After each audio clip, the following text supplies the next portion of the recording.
Droit des enfants à une identité et éduquer autrement phase 2 sont les nouveaux outils de promotion du droit de l'enfant au Togo.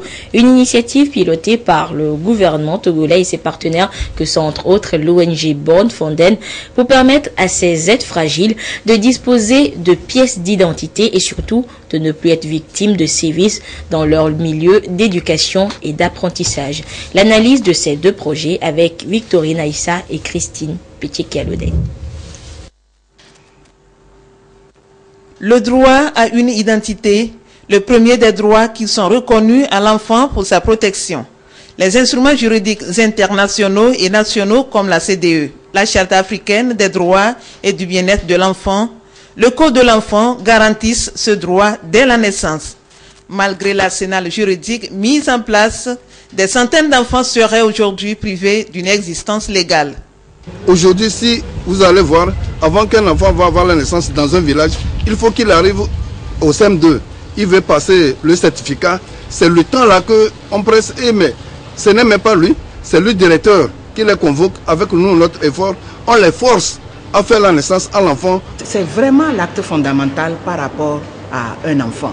Et ça lui permet de poser beaucoup d'actes dans son pays.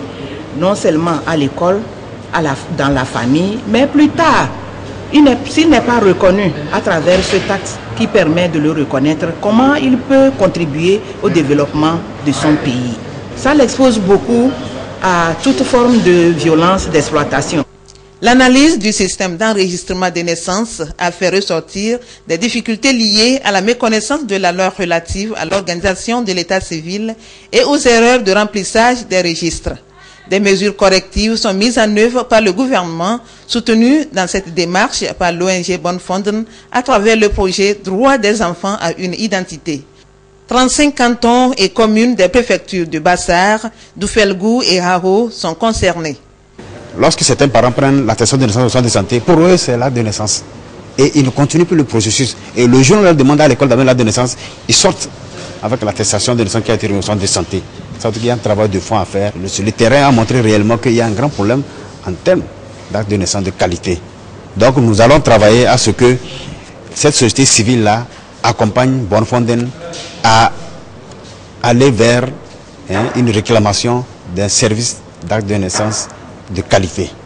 Et ceci ne pourra que soutenir justement les deux premières orientations que sont la mobilisation, l'éveil à la base pour que les communautés elles-mêmes la comprennent qu'elles ont des droits, mais aussi qu'elles ont des responsabilités à assumer autour de cette question d'acte de naissance.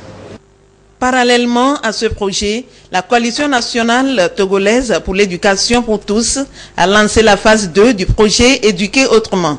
Il a pour objectif de réduire les violences faites aux enfants et aux jeunes dans leur milieu d'éducation et d'apprentissage.